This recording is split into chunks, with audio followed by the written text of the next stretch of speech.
Amém. Vamos abrir a palavra de Deus na carta do apóstolo Paulo aos Tessalonicenses, capítulo 4.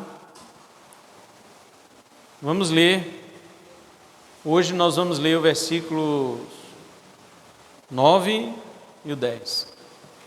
Quando nós pregamos do versículos 3 até o versículo 8, nós falamos de um apelo à santificação, ou um apelo à santidade, né? E hoje nós vamos começar um sermão que se chama um apelo à fraternidade. Nós vamos ler estes versículos que diz assim, 9 e 10. No tocante ao amor fraternal, não há necessidade de que eu vos escreva, porquanto vós mesmos estáis por Deus instruídos que deveis amar-vos uns aos outros. E na verdade estáis praticando isso mesmo para com todos os irmãos em toda a Macedônia. Contudo, vos exortamos, irmãos, a progredirdes cada vez mais. Amém? Podeis sentar, eu sei que tem várias versões aí diferentes, né? Na mão dos irmãos, mas tem este mesmo significado. E enquanto nós formos estudar estes dois versículos, nós vamos também descobrir de que forma o apóstolo Paulo falou sobre esse tema, quando na verdade, se os irmãos forem observar, apenas 2 versículos para dizer o quê? Para dizer que ele não ia dizer. Ele disse, sobre isto não precisa que eu vos escreva. Então foram 2 versículos para dizer o que ele não ia dizer. Então eu coloquei aqui na introdução que este próximo apelo que o apóstolo Paulo está fazendo é o apelo à fraternidade. A palavra grega aqui é Filadelfia, embora todo mundo chame de Filadélfia. A palavra grega, Filadelfia, são 2 palavras separadas, Filos e Adelphos. Filos é amor e Adelphos é irmão. Esta palavra significa amor entre irmãos. Ela sempre foi utilizada na literatura grega para falar dos irmãos em família, irmãos de carne e sangue. Mas ela foi tomada pela igreja do Senhor para falar dos irmãos em Cristo. Ela originalmente falava dos irmãos de sangue, mas na igreja de Jesus ela se refere aos irmãos em Cristo. Futuramente, essa palavra fraternidade, que ela foi frater, né, no latim, ela passou do grego para o latim, que frater é irmão, né? Por isso, fratricídio, quando alguém mata o próprio irmão, foi o que Caim fez com Abel, ele cometeu um fratricídio, por causa da palavra frater no latim, que traduziu a palavra adelphos no grego, que tudo significa irmão. Esta palavra fraternidade, que é fraterno, que é irmão, com caridade, né? Que é o amor, ela veio a tomar um significado também de organizações secretas e religiões ocultas de mistério e pacto que eles fazem dentro dessas religiões. Por exemplo, quando se lê ou se ouve falar dos cavaleiros templários, das religiões da Idade Média, dentro do catolicismo romano e também outras entidades secretas, né, que haviam naquela época, desde o início também da igreja primitiva, mas ela veio tomar esse nome fraternidade com relação às seitas secretas depois da Idade Média. E futuramente ela veio também a ter o significado de obras de caridade. Por exemplo, no Espiritismo. O Espiritismo, quando ele fala de obras de caridade, ele chama isso de fraternidade também.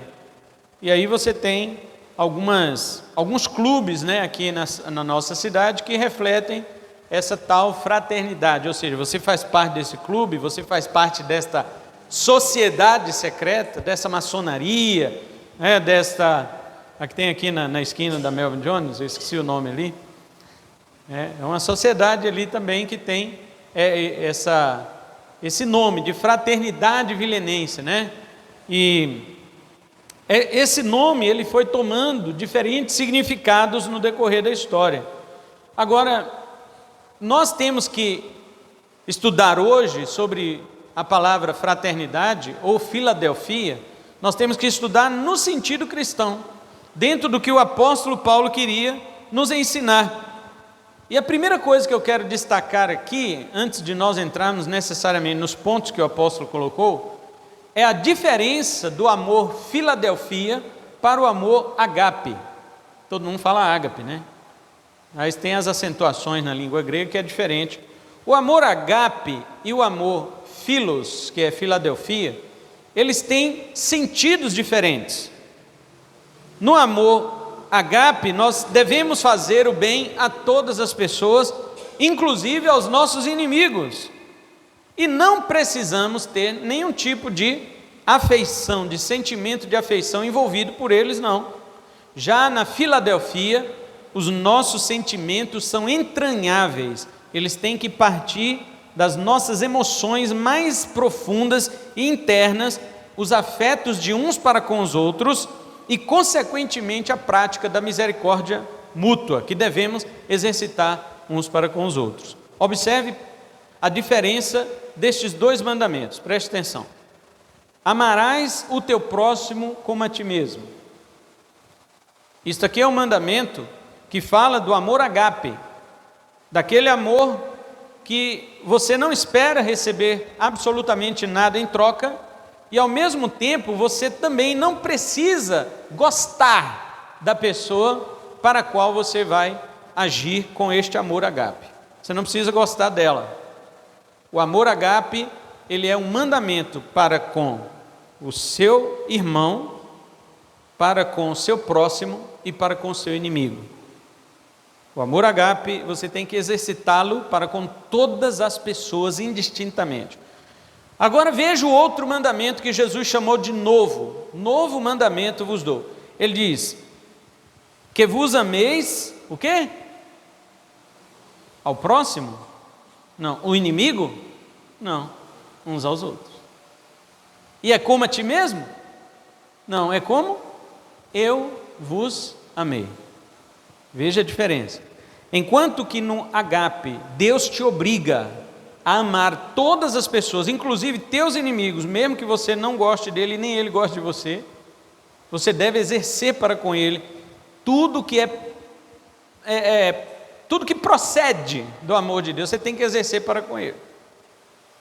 Já no mandamento do amor uns aos outros, que é o novo mandamento, não está se referindo ao próximo e nem ao inimigo, ele está se referindo uns aos outros, que é Filadélfia, que é o amor entre irmãos e que devemos executá-lo como Cristo nos amou. Nós não devemos amar o ímpio como Cristo nos amou, não. Não é isso que a Bíblia manda.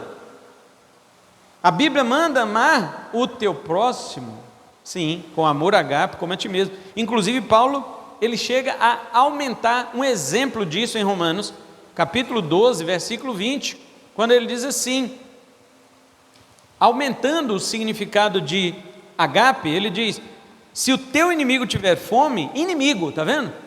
Não é o teu amigo, teu irmão, teu inimigo tiver fome, dá-lhe de comer, isto é o amor agape. Se ele tiver sede, dá-lhe de beber, porque fazendo isto, amontoarás brasas vivas sobre a cabeça dele, ele vai ficar queimando a consciência, perguntando, por que essa pessoa faz o bem para mim, visto que eu sou inimigo dela? Este é o amor agape. Agora o amor philos, o amor Filadelfia, que é o amor entre irmãos que Jesus nos ordenou a termos uns para com os outros, é este amor que é exercido em meio aos crentes, em meio aos crentes.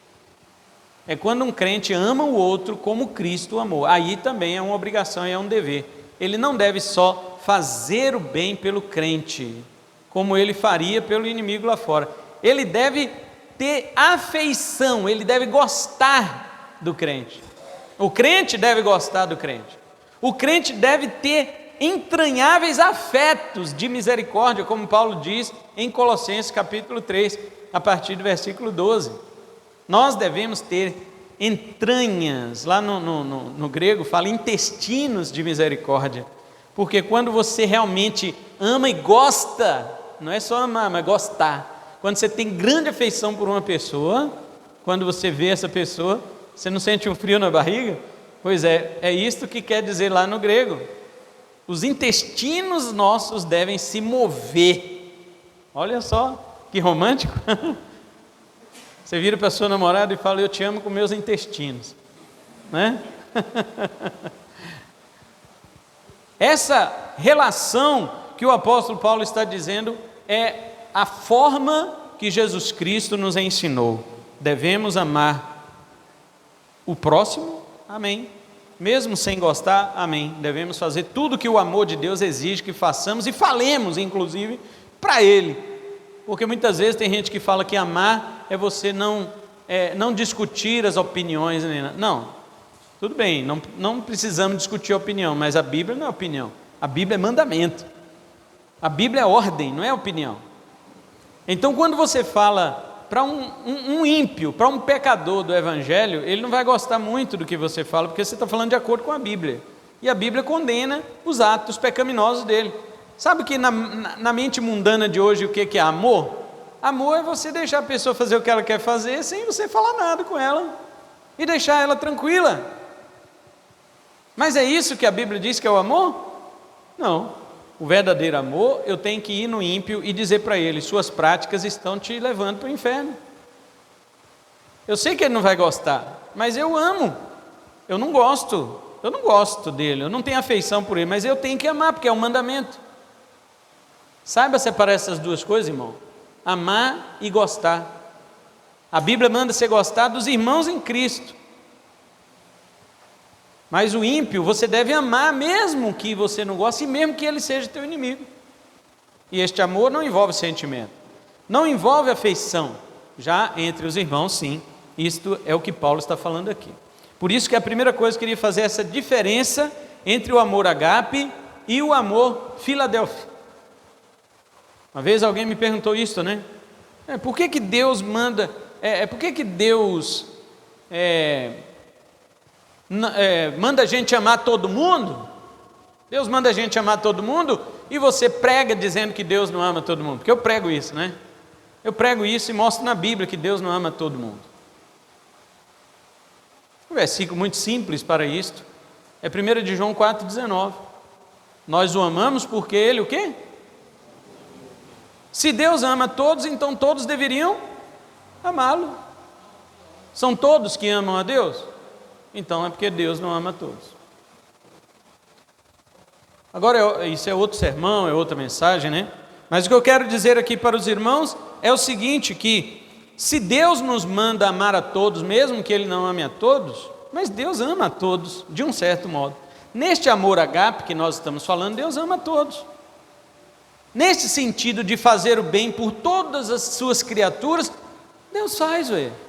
Deus dá o sol, dá a chuva para todos, não é isso que Jesus falou em Mateus 5,45?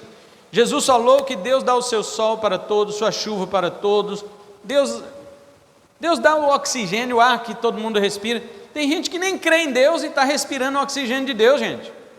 Tem gente que blasfema de Deus e está recebendo a chuva de Deus na fazenda dele. Essa pessoa Deus ama nesse sentido, de dar o bem, de dar o alimento para essa pessoa. Mas eu pergunto para você, Deus ama essa pessoa afetivamente? Não. Deus só ama afetivamente aqueles que são seus filhos. E só são filhos de Deus aqueles que Ele fez nascer de novo por meio do seu Espírito Santo. Nem é você que nasce de novo, é Deus que te faz nascer de novo. E Deus só faz nascer de novo aqueles que Ele ama. Ama com afeição. Ama como um pai ama o filho. Alguém veio me dizer assim, você acha que o inferno dura para sempre?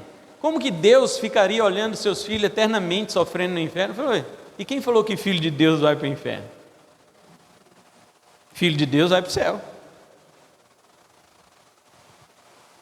Mas prosseguindo, enquanto vamos interpretar estes versículos que lemos, vamos falar sobre a Filadélfia, o amor fraternal. E como a mensagem de Paulo aqui, mesmo que pequenininha, traz para nós uma responsabilidade para com a prática desta virtude tão majestosa no meio da igreja. Agora sim, a primeira coisa que nós vamos falar, que Paulo falou aqui, a instrução da fraternidade. Então hoje o título do sermão é um apelo à fraternidade. E o primeiro ponto que nós vamos falar é a instrução da fraternidade. De onde é que vem a instrução da fraternidade, ou da Filadelfia? A razão por que Paulo diz que não irá escrever sobre isso para os Tessalonicenses é muito curiosa. Vocês prestaram atenção? Volte a ler o versículo. Versículo 9. No tocante ao amor fraternal, não há necessidade de que eu vos escreva. Tá? Paulo não escreve. Ele diz por que ele não vai escrever? Por que é que ele não vai escrever? Você está com sua Bíblia aberta aí? Você está olhando para o versículo 9? O versículo 9 diz que Paulo não escreve sobre o amor fraternal para os Tessalonicenses, porque eles mesmos já estavam por Deus instruídos. Então, eis aqui a base da instrução do amor fraternal. A base é o próprio Deus. É Deus quem instrui a sua igreja a amar. Existe uma instrução por escrito? Claro.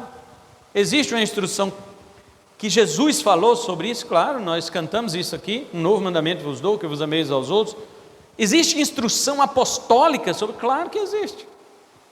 Mas antes disto, Paulo, ele chama atenção para o fato de que Deus mesmo havia instruído os Tessalonicenses a se amarem mutuamente. Nós sabemos que Jesus ordenou o amor mútuo entre os seus discípulos, está lá em João 13, 34, e também em João 15, 12 e 17. Mas Paulo não estava falando a eles que eles haviam aprendido de Jesus.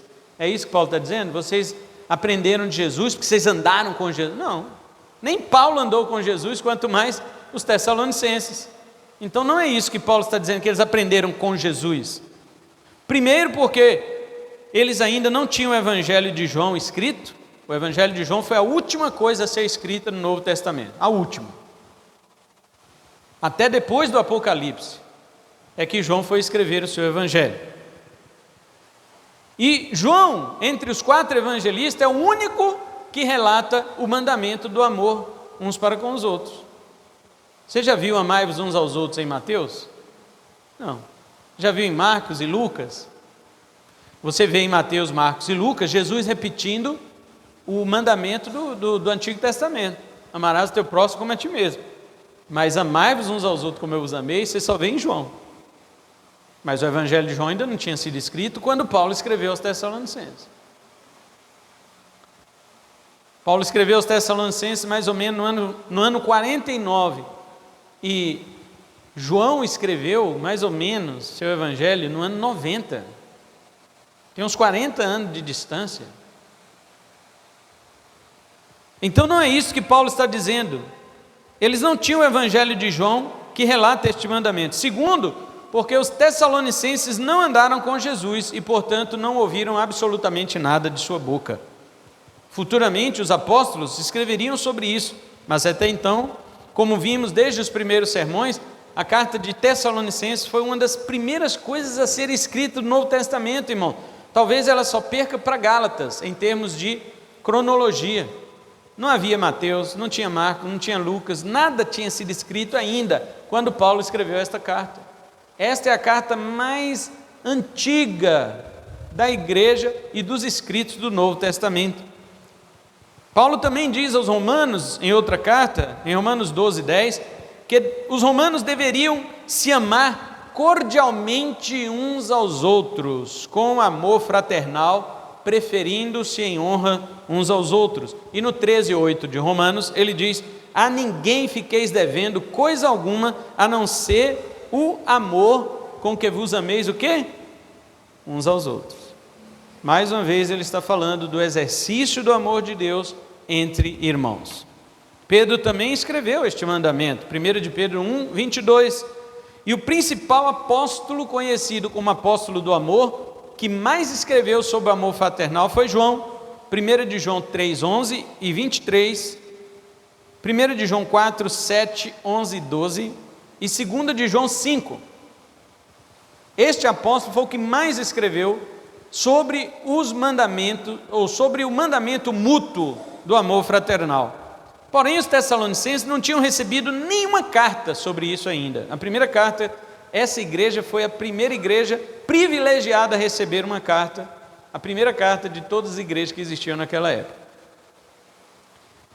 Então, por que Paulo diz que eles haviam aprendido de Deus? Vamos lá comigo em 1 de João, capítulo 2, verso 20. Abre a sua Bíblia, 1 de João, capítulo 2, versículo 20.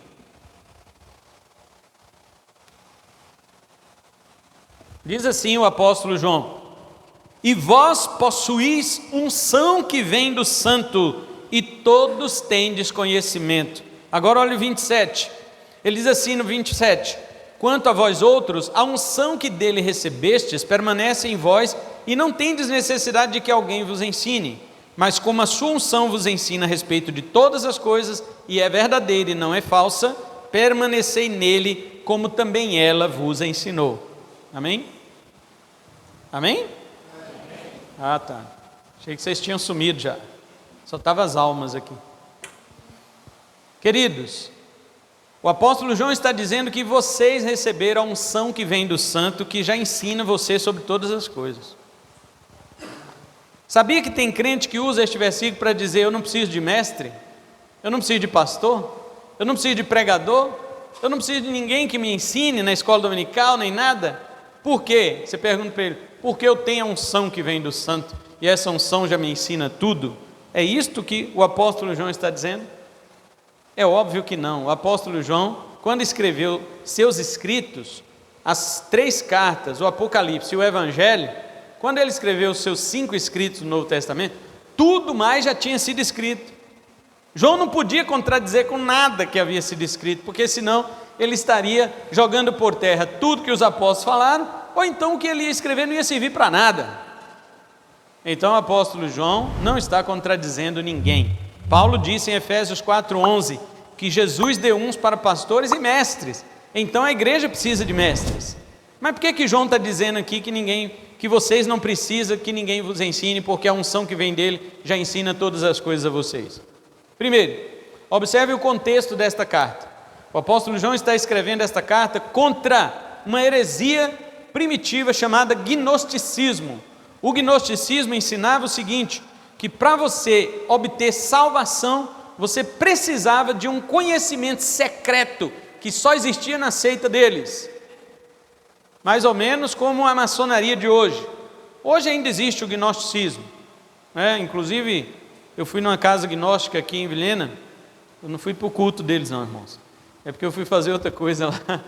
E aí acabei tendo que entrar na casa gnóstica. Mas os gnósticos hoje, eles não oferecem nenhum perigo para a igreja cristã. Mas não foi assim no 1º, 2º, 3º século, não. O gnosticismo foi uma praga destruidora do cristianismo nestes 3 séculos. Uma praga. E ele era tão forte que os cristãos tinham a tendência de acreditar nas coisas que os gnósticos falavam. Então João está escrevendo esta carta para combater o gnosticismo, que dizia que a salvação vem pelo conhecimento. Mas não é conhecimento de Deus, é o conhecimento do segredo, dos mistérios daquela religião de ocultismo que existia, que misturava filosofia grega com misticismo oriental, judaísmo, lendas judaicas, cristianismo, adivinhações egípcias e outras coisas. Eles misturavam tudo, batiam no liquidificador e queriam apresentar para a igreja como uma boa religião. E João está dizendo: não. Vocês têm a unção do Santo Espírito de Deus, e vocês devem saber que não devem aprender por estas vias, não devem aprender por meio deles. É isso que João está dizendo em primeiro lugar. Segundo lugar, o apóstolo João está dizendo que você recebeu a unção do Espírito Santo, sabe para quê? Para detectar o erro. Para detectar o erro. Isso aqui, então, que João escreveu, que nós acabamos de ler, ficaria mais ou menos como o seguinte, preste atenção. Ficaria mais ou menos como o seguinte: alguém que não sabe muita coisa da Bíblia, porque ainda não estudou, mas ele tem a unção do Santo, do Espírito de Deus, e quando ele ouve uma pregação estranha, ele coloca o pé atrás e ele fala assim: peraí, eu não sei o que é, mas eu sei que isso não é. Os irmãos estão entendendo? É isto que o apóstolo João está dizendo. A unção que vem do santo, que ensina você todas as coisas, a princípio é para te preservar do engano, é para te preservar do erro.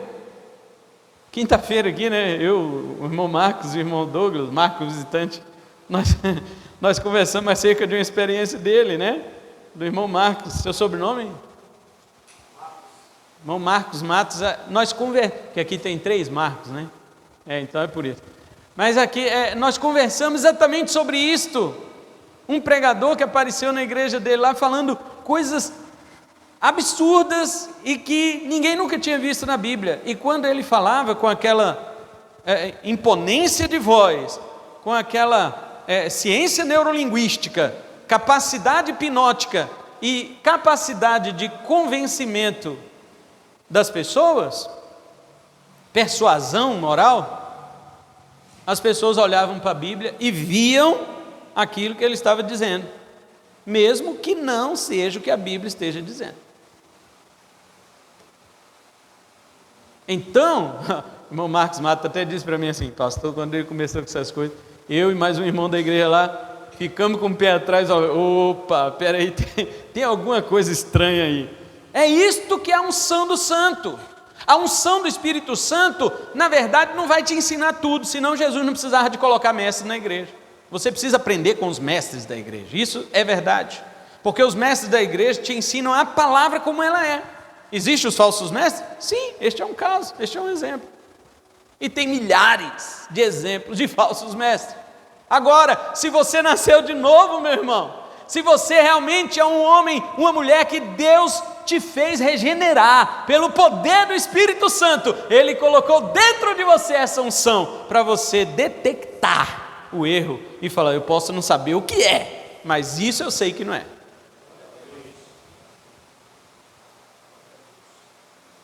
Aí sim você vem, assenta-se aos pés dos mestres, verdadeiros mestres da igreja, e então o Espírito Santo, ele concluirá o ensino sobre a tua vida. Ele já te preservou de cair no erro, agora você tem que saber o que é certo. Então nós chamamos isto de apreensão da verdade de modo intuitivo. Todo cristão tem isso. Nós temos também o Wagner, né, que sempre vem aqui, congrega conosco, hoje não está, mas o Wagner, ele também citou um exemplo disso, quando ele ouviu uma pregação estranha, uma doutrina estranha, ele foi reclamar com o pregador e disse, olha, não dá para aceitar isso que você está falando, porque o Wagner é bem sincerão, né, quem conhece ele aí sabe que ele, né, Thaís, ele não tem muita, então ele falou claramente com o pregador, isso aí que você está falando não dá para aceitar não. Aí o pregador disse para ele assim, calma meu filho, essas coisas novas realmente espantam, depois você vai acostumar. Ele falou, não, para com isso mesmo.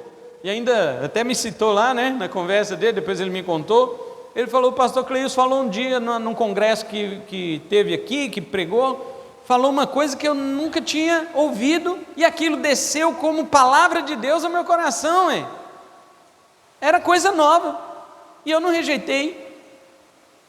É isso, irmãos. É claro, veja bem, que nem todas as coisas que nós aprendemos, elas vão descer como mel, azeite, suave, não. Algumas vão entalar mesmo, por quê?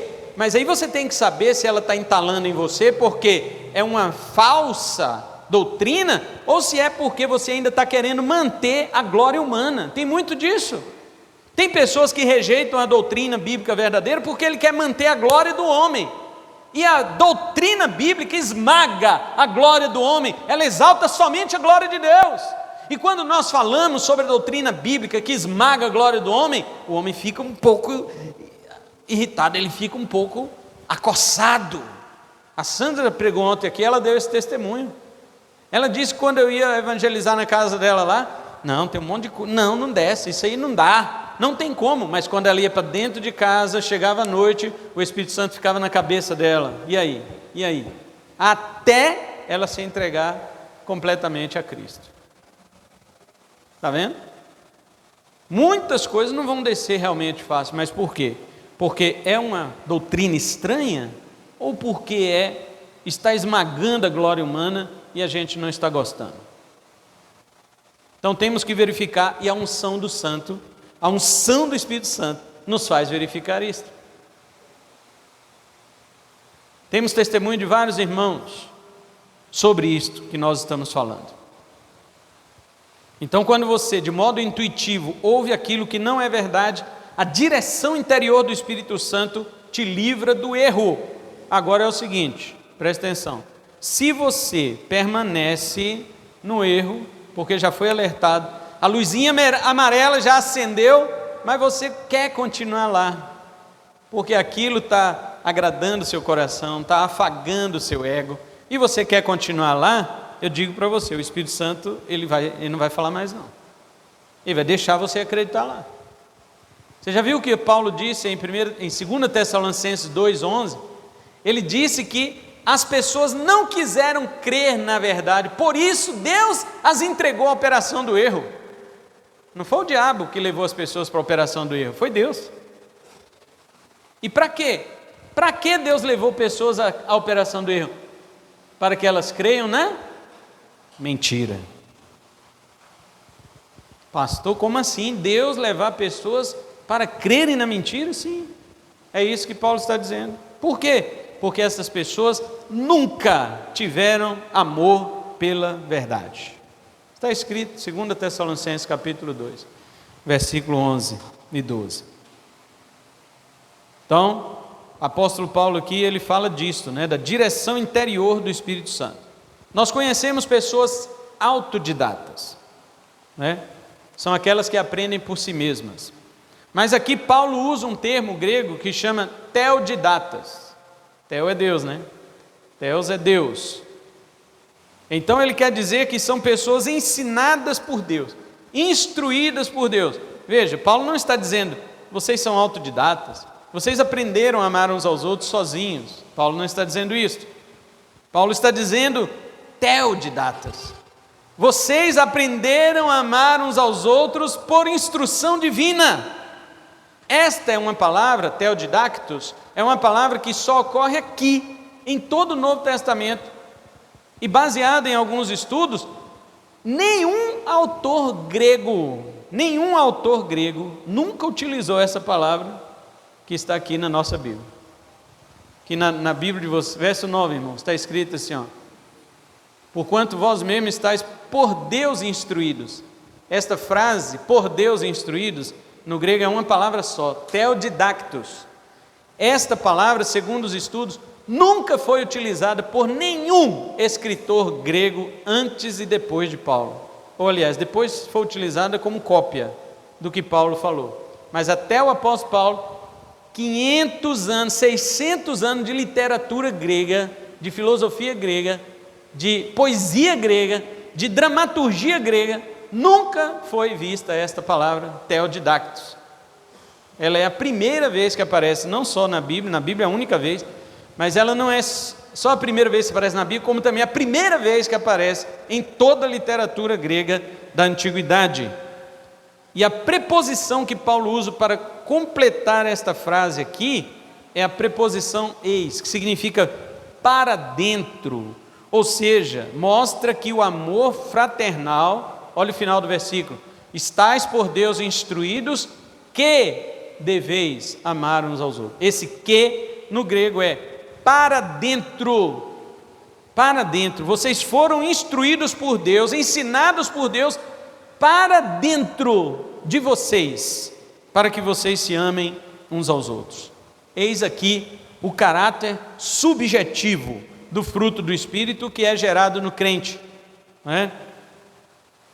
ou seja, a condição que o crente recebe de aprender de Deus intuitivamente. Isso, óbvio, gera discussões teológicas, Os teólogos cessacionistas, os teólogos são mais rigorosos no sentido de não aceitar o que é subjetivo e intuitivo, eles vão contra essa doutrina. Porém, isso não pode ser negado de forma nenhuma. Sabe por quê, irmãos? Um outro motivo que eu vou dar aqui, que não tem a ver com o nosso texto, mas é só para você ver que não tem como negar a intuição da religião. Não tem como pelo seguinte, porque Deus criou o homem, os seres humanos, com senso religioso nato. Nós sabemos que o pecado de Adão, que corrompeu toda a raça humana, é que nos tirou a essência verdadeira dessa religião. Então, o que nós fazemos? Veja, se Adão não tivesse pecado, o que nós faríamos? Nós, com essa intuição religiosa que nós já temos naturalmente, nós seríamos claramente apresentados a Deus por meio dela. Porque como não havia pecado, Deus não tinha nenhuma barreira para se aproximar de nós. Então, nasceu um ser humano com intuição divina, com intuição religiosa, ele ia crescendo e conhecendo Deus, porque Deus ia se revelando para ele, não havia pecado para fazer essa separação, essa barreira. Mas com o pecado de Adão, a intuição religiosa continua no homem, mas Deus não se manifesta a ele. Não diretamente, Deus não se manifesta. Então o homem faz o quê?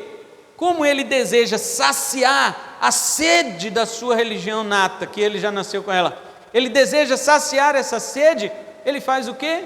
Ele busca a Deus? Não, ele busca ídolos, por causa do pecado. Está vendo como o pecado transgride, o pecado corrompe o que Deus criou? Se não houvesse pecado, ele buscaria Deus, mas como há pecado, ele busca ídolos. Se não houvesse pecado, toda ação derivada dessa intuição religiosa se chamaria de religião pura. Mas como existe pecado, ela se chama de quê? De idolatria. Está vendo? Então não tem como negar o caráter intuitivo religioso que existe nos seres humanos. Agora veja bem, quando Jesus vem e restaura, né? Eu tenho o costume de dizer o seguinte, irmãos, que quando Adão pecou, ele tinha uma comunhão que era tipo uma corda, né?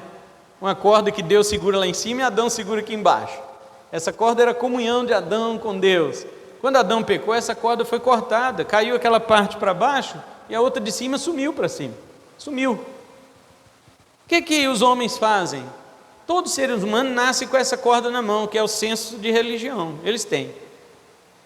E as tentativas de jogar essa corda para o alto, ela sempre cai de volta. Isso são as idolatrias e as religiões que existem por aí.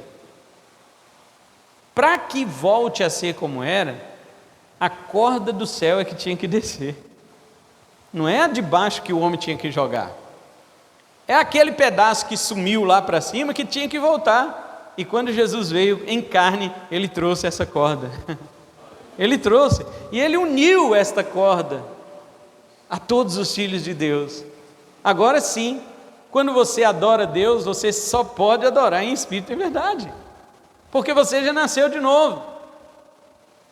Então, veja a diferença. Quanto mais um idólatra idolatra, mais ele peca.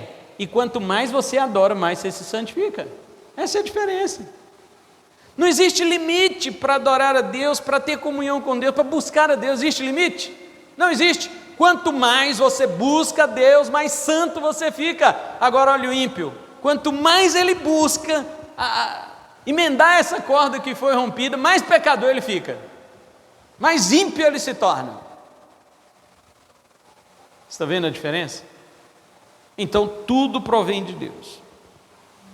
Paulo havia elogiado os crentes de Tessalônica. Olha no capítulo 1, verso 3, ele diz assim: recordando-nos diante do nosso Deus e Pai, da operosidade da vossa fé, da abnegação do vosso amor e da firmeza da vossa esperança em nosso Senhor Jesus Cristo. Então o amor deles era abnegado. Olha o capítulo 3, 12 também, diz assim: e o Senhor vos faça crescer e aumentar no amor uns para com os outros e para com todos. Nós já pregamos sobre isso aqui nas pregações anteriores. Então, o testemunho do amor dos Tessalonicenses era algo conhecido. Já havia se espalhado por toda a região da Macedônia e Acaia. Olha o 1:7. De sorte que vos tornastes um modelo para todos os crentes na Macedônia e na Acaia. Os Tessalonicenses eram crentes modelo para toda aquela região, aquela região grega ali, né? O sul era a Acaia e o norte era a Macedônia. Todos estavam conscientes, sabiam do testemunho, do amor, da fé e da esperança daqueles crentes. Nós já falamos também sobre isso, né? Lá quando começamos estas pregações.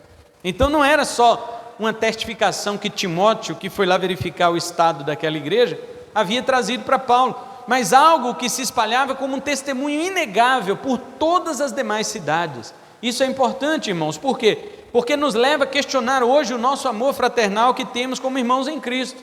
Eu pergunto hoje à igreja, já perguntei isso nas pregações anteriores, desde o início da carta que nós estamos pregando, mas deixe-me perguntar mais uma vez, como irmãos em Cristo, como devemos nos amar uns aos outros?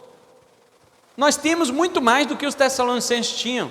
Os Tessalonicenses, Paulo diz que eles só tinham a intuição divina, eles não tinham nada escrito ainda, eles não ouviram Jesus falar que deviam amar uns aos outros, não ouviram, porque Jesus já tinha ido para o céu, eles não tinham nenhuma carta escrita, nenhum evangelho escrito. A primeira coisa que vai ser escrita é a carta aos Tessalonicenses, mas eles já se amavam mutuamente, de tal maneira eles se amavam que era testemunho para várias cidades, naquelas duas regiões da Caia e da Macedônia. E eu pergunto, irmãos, para nós que temos os escritos dos evangelhos, você lê o evangelho de João, toda hora você lê Jesus falando lá, amai-vos uns aos outros como eu vos amei, a gente passa batido por essas coisas, a gente passa batido, irmãos. Quando você lê as cartas, quem nunca leu Tessalonicenses? Qual crente que nunca leu Tessalonicenses na vida? Todos nós já lemos Tessalonicenses, mas quando nós passamos por este versículo, nós passamos direto. Nós não observamos que eles eram um testemunho de amor fraternal em todas as cidades daquela região grega. Que coisa! Sem ter nada escrito, sem ter ouvido Jesus falar, sem ter nenhum evangelho em mãos, como nós temos o evangelho de Mateus, Marcos, Lucas, João, as cartas de Paulo, de Pedro, de Judas, de Tiago, nós temos todo o Novo Testamento, irmãos, nos falando da nossa obrigação de nos amarmos mutuamente. Mas onde está o testemunho da nossa fraternidade? Até onde tem chegado o testemunho da nossa fraternidade? E para finalizar hoje, quero convidar você a segunda carta de Pedro, capítulo 1, do verso 5 ao 7, Pedro diz assim: por isso mesmo, vós, reunindo toda a vossa diligência, sabe o que é isso, diligência? Esforço. Reúna todo o teu esforço e associai com a vossa fé a virtude. Veja bem, queridos, você já é crente, amém? Você já é crente, então você já tem a fé, mas isso é o bastante? Olha o que Pedro está dizendo: associai a essa fé que você tem a virtude. Um dia, eu vou pregar sobre isso e vou falar sobre cada uma dessas virtudes que Pedro vai relacionando para nós sabermos do que se trata. E associai com a virtude o conhecimento. Está vendo que não é só a fé? Além da fé você tem que ter virtude, e além da virtude da fé você tem que ter o conhecimento. E Pedro continua dizendo: além do conhecimento, o domínio próprio. E além do domínio próprio, a perseverança. E além da perseverança, a piedade, que é a santidade. Além da piedade, a fraternidade. Olha aqui o termo que nós estamos estudando, Filadélfia. É isso aqui. Agora veja o que ele põe aqui: e a fraternidade acrescentem o amor. O amor aqui é agape. Está vendo que há essa diferença entre a fraternidade e o agape? Há diferença entre o amor entre os irmãos e o amor geral para com todos. Amar entre irmãos é fácil, porque nós nos identificamos, nós gostamos uns dos outros, nós temos afinidade, nós temos afeição mútua, é fácil. Agora, amar quem nos odeia, amar quem não conhecemos, isso é difícil. E Pedro diz que você deve acrescentar a fraternidade, que é o amor entre os irmãos, acrescente o agape, que é o amor para com todos. Agora eu digo para os irmãos, se até mesmo o Filadélfia, que é fácil, nós não estamos dando muito testemunho com ele, imagina sobre o agape. Tessalônica era conhecida como a cidade dos crentes que criam, que amavam e tinham esperança na vinda do Senhor Jesus. Por todas aquelas cidades que Paulo havia passado. E eu pergunto, irmãos, a nossa igreja é conhecida? Eu não vou falar de outras cidades, não. Eu vou falar só da nossa cidade. A nossa igreja é conhecida aqui na nossa cidade como uma igreja que se ama mutuamente. O nosso amor uns para com os outros é tão ardente. Nós temos sido intimamente instruídos por Deus a ponto de nosso amor transbordar uns para com os outros de maneira tão poderosa que as pessoas lá fora digam sobre nós: realmente essas pessoas são crentes de verdade, porque eles se amam mutuamente, eles se amam entre si, eles se amam uns aos outros como Jesus ensinou. Lá dentro da igreja deles, eles não deixam ninguém passar necessidade. Dentro da igreja deles, eles têm sempre uma palavra de conforto, de aconselhamento. Eles sempre mantêm o amor deles em unidade, firmes. As pessoas da cidade falam isso de nós? Eu não estou me referindo a outras cidades. Tessalônica era conhecida por outras cidades, não só na região da Macedônia, mas na Acaia também. Ao sul e ao norte da Grécia, eles eram conhecidos em toda a cidade por se amarem mutuamente, por terem um amor. Filadélfia. E eu estou perguntando de nós aqui na nossa cidade. Nós que temos o mesmo Espírito Santo que eles tinham intimamente, nós temos também, que nos deu a unção, que nos ensina naturalmente a esse amor. Nós temos as cartas de Paulo, as de Pedro, as de João, nós temos evangelhos, nós temos as palavras de Jesus registradas, e nós temos nos amado tão fervorosamente, tão afetuosamente, como diz Pedro. Pedro usa até uma palavra assim, né? Amai-vos ardentemente uns aos outros. O nosso amor tem sido ardente a ponto dessa cidade saber que nós cuidamos uns dos outros e damos as nossas vidas uns pelos outros, porque este é de fato o sentido do amor, né? O amor Filadélfia, né? Sair na hora da música aqui, irmãos, vamos cantar uma música, né? Sobre o amor, e aí os irmãos vão cumprimentando uns aos outros para provar. Não prova nada isso daí, só prova que a maioria veio na igreja. Nem todo mundo veio também, mas só prova que a maioria veio na igreja, não prova mais nada. O que prova é o quê? 1 de João 3,16. Nós sempre falamos isso, que João 3,16 todo mundo conhece, que Deus amou o mundo de tal maneira. Aí todo mundo gosta, né? Deus amou o mundo de tal maneira que Ele é o beneficiado. Quando você é beneficiado, aí todo mundo sabe João 3,16. Mas 1 de João 3,16 fala o quê? Nisto conhecemos o amor, que Cristo deu sua vida por nós, e nós devemos dar a nossa vida pelos irmãos. Ah, esse aí versículo tem na Bíblia? Eu nem sabia que tinha na Bíblia esse versículo. Como é que pode? Como que eu vou dar vida pelos irmãos? Se Paulo fala em Efésios 5:25 que eu tenho que dar a vida pela minha esposa, você acha que eu vou deixar de dar minha vida pela minha esposa para dar minha vida para o marmanjo dentro da igreja? A gente fala isso. Seu casamento, o meu casamento, nossos casamentos durarão só até aqui. Agora, este irmão, por quem você deve dar a sua vida, durará para sempre, por toda a eternidade. No céu não tem casamento não, irmão. Jesus falou que no céu não casa, não dá em casamento nem nada. Tem irmãs que falam assim: glória a Deus, estou doido para ir para o céu, né? Já tem uns irmãos caçador que vai chegar no céu assim: cadê minha mulher? Quero pegar de novo. Não, lá no céu o que nós teremos é apenas um casamento, que é de Cristo e a sua igreja. Todos nós somos a noiva do Cordeiro. Agora, este irmão e esta irmã que está com você aqui nesta igreja, isso sim durará por toda a eternidade. É muito digno você, varão, dar a vida pela sua esposa, mas é muito mais digno todos nós darmos as nossas vidas uns pelos outros. Amém?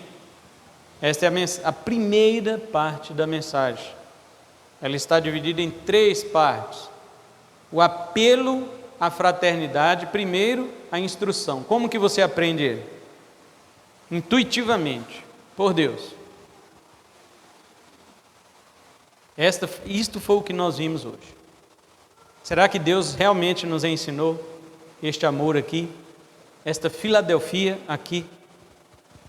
É isso que nós devemos meditar e levar para a nossa semana, pois semana que vem nós vamos falar sobre a segunda característica da Filadelfia. A segunda característica. Amém? Vamos ficar em pé e vamos orar agradecendo a Deus por este culto e por esta palavra.